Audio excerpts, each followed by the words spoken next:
When we talk about Allah's timing, we often imagine it as something distant, abstract, almost poetic. But it is far more real than that. It shapes your entire life. Every emotional phase you go through, every relationship that enters or leaves, every success you celebrate or setback you endure, all of it is happening with a precision you can't fully comprehend. What you call a delay is not Allah holding something back from you. It is Allah preparing you for something greater than you envisioned. We think we are ready simply because we desire something intensely, but desire is not the same as readiness. Wanting something is emotional. Being ready for something is spiritual, intellectual, and psychological. And Allah knows that difference far better than you do. There are moments in life when you feel like you've done everything right. You made the right choices, you prayed sincerely, you took the right steps, and still the door doesn't open. Still the opportunity slips through your fingers. Still the outcome you hoped for moves further away. In those moments, most people assume Allah is delaying them, but Allah is not delaying you. He is aligning the story in ways that require more moving parts than your awareness can register. Sometimes He is aligning people you haven't even met yet. Sometimes He is aligning circumstances you don't know you need. Sometimes He is aligning your own heart, because as confident as you feel today, Allah sees weaknesses in you that will collapse under the weight of the very blessing you are praying for. This is why the Prophet letter FDAF taught us that no believer's effort is ever wasted. Even if you don't see the results immediately, nothing you do disappears. The work you put in, the patience you show, the sincerity you maintain, they accumulate. They shape your character and determine the intensity of the blessing that eventually arrives. And when that blessing arrives, you will look back and say, I wasn't ready back then. I thought I was, but I wasn't. Hindsight always makes divine timing obvious. But the challenge, the real test, is to trust that timing asterisk before asterisk it becomes clear. Psychologically, humans are wired to associate waiting with deficiency. If something takes too long, we assume it is because we lack what others have. Spiritually, however, waiting is one of the most powerful forms of divine training. Allah trains your heart through waiting. He sharpens your resilience, strengthens your sincerity, and detoxifies your intentions. Sometimes Allah delays a blessing to remove the arrogance you didn't notice. Sometimes He delays it to deepen your gratitude. Sometimes He delays it because the blessing itself, if given prematurely, would have harmed you more than any failure ever could. And this is the part most people forget. If Allah gives you what you want at the wrong time, it becomes a burden instead of a blessing. We ask for success, but sometimes we don't have the inner stability to handle it. We ask for relationships, but we haven't healed from the wounds of the past. We ask for opportunities, but we haven't built the discipline to sustain them. Allah sees all of this. You only see the desire, He sees the outcome. So the next time life slows down, the next time something you prayed for hasn't arrived, stop assuming you are being held back. You are being prepared. The delay is not a denial, it is a divine adjustment. Allah is synchronizing your life with the exact moment that will carry the greatest benefit for your soul, not just your emotions. Remember this, Allah's timing is never late, it is never early, it is always exact. And when it finally unfolds, you will realize that every second of waiting was Allah shaping you into the person who could handle the very blessing you were begging for. Sometimes the greatest confusion in life comes from mistaking protection for punishment. You look at a door that closes and you feel rejected. You lose something you cared about and you interpret it as a personal failure. A relationship collapses, a plan falls apart, a path you were certain about suddenly shifts, and your immediate reaction is to question where you went wrong. But what if nothing went wrong? What if the very thing you're crying over today is something Allah removed because He knew it would break you in ways you couldn't foresee? We often assume Allah's mercy is supposed to feel pleasant light, comforting, immediately recognizable. But mercy sometimes comes wrapped in events that hurt. Mercy sometimes arrives disguised as loss, disappointment, or separation. Think about it. If Allah only protected you through things you liked, you would never learn trust. You would never learn surrender. You would never discover the wisdom behind the unseen. Protection has layers, and many of those layers unfold through experiences that feel the opposite of protective. There are moments in your life when Allah blocks something you thought you needed. At the time, it feels like the world is collapsing. Your plans were structured around this opportunity, your emotions were invested in this person, your identity was tied to this path. And suddenly, without warning, Allah removes it. To the human heart, this feels like abandonment, but from the divine perspective, it is surgical precision. Allah removes not to harm you, but to prevent a deeper harm you are incapable of recognizing. When you study human psychology, you learn something profound. People assume that the consequences they see are the only consequences that matter. If a job offer is lost, they feel they lost stability. If a relationship ends, they assume they lost love.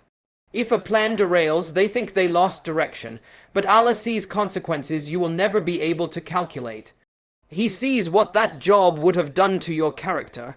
He sees how that relationship would have drained your faith. He sees how that path, while beautiful now, would have led you into a place that would suffocate your spiritual well-being. It is easy to trust Allah when life unfolds according to your expectations. The real faith begins when you trust Him despite not understanding His reasons. And that trust is strengthened every time He saves you from something you were desperate to hold on to. Most people don't realize this until years later. They look back at a heartbreak, a failure, a sudden detour, and they finally say, Alhamdulillah that it didn't happen. I was blind back then. I didn't know what I was being saved from. This is why one of the most powerful forms of divine love is when Allah removes something before it harms you. And because we measure life emotionally, we rarely appreciate that protection in the moment, but Allah is not governed by your emotions. He is governed by His perfect knowledge. He intervenes at the point where the unseen danger is greater than your ability to cope. So the next time something falls apart unexpectedly, the next time you feel pushed out of a chapter you wanted to stay in, pause before you question Allah. Consider the possibility that a mercy has just unfolded in a form you didn't yet recognize. What you call loss may be the beginning of stability. What you call rejection may be the beginning of redirection. What you call heartbreak may be the beginning of healing. And perhaps the truest measure of spiritual maturity is this, recognizing that when Allah takes something away, He is not punishing you.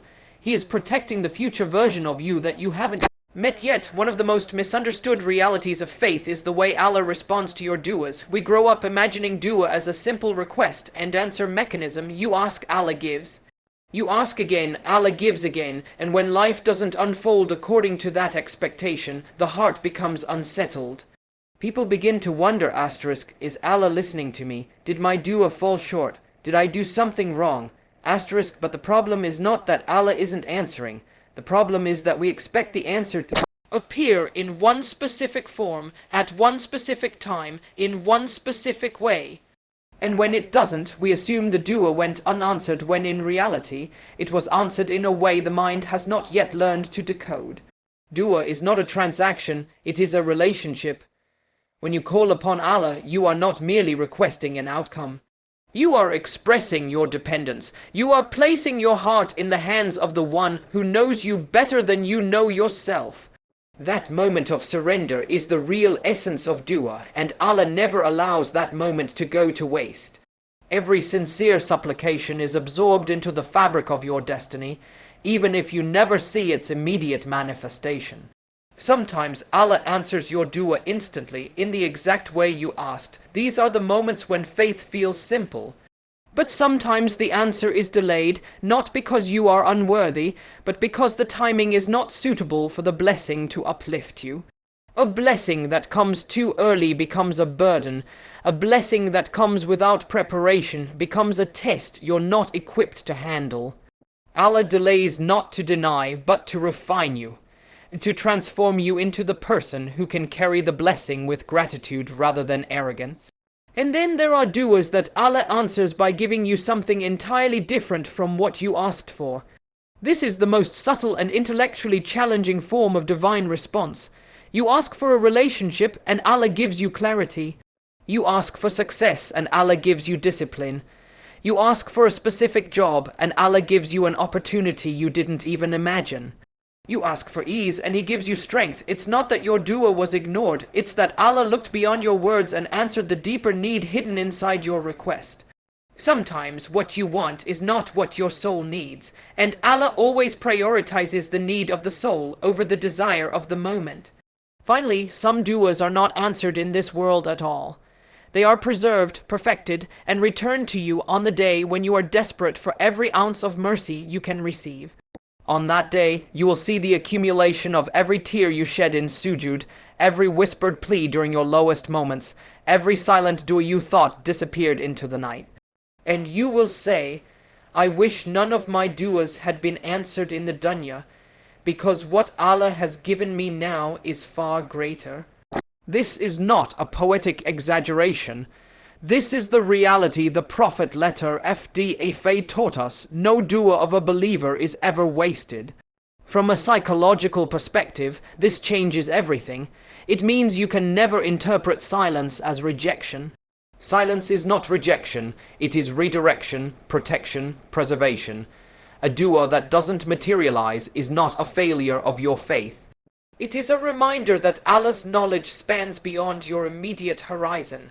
He sees not only where you are, but where you are heading and what you will need when you reach there.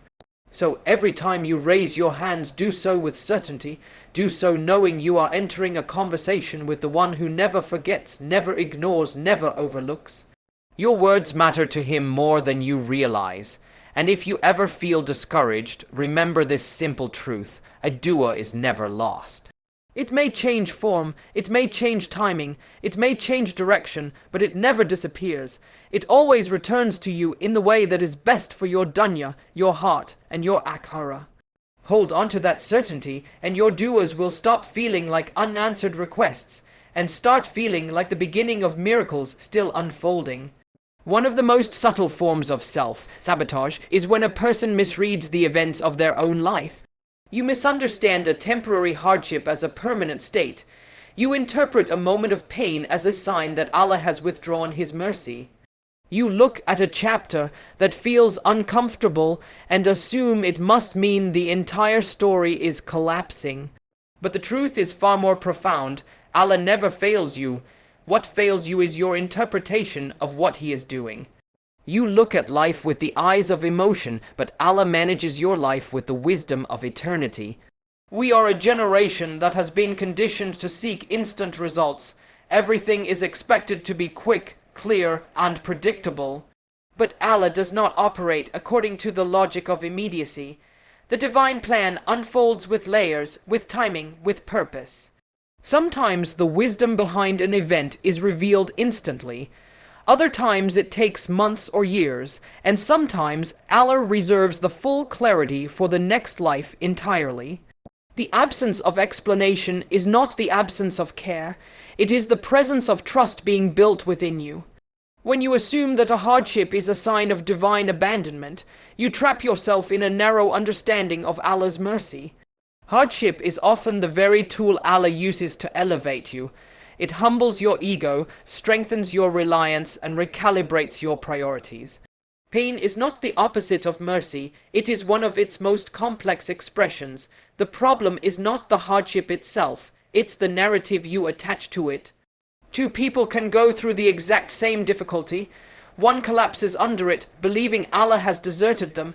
The other grows through it, believing Allah is guiding them.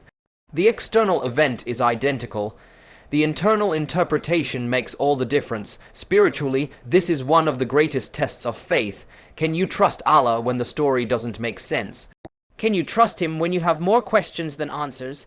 Can you trust Him when you are living through a chapter that contradicts everything you hoped for?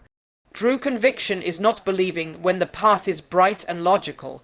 True conviction is believing when the path is obscure, unpredictable, and confusing. It is in those moments that your heart is either shaped or shattered. And the reality is, Allah is writing your life with a precision your emotions are too limited to appreciate.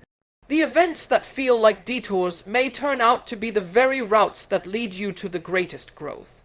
The people who leave may be the ones who are shielding you from stagnation. The plans that collapse may be the foundations for something far more meaningful.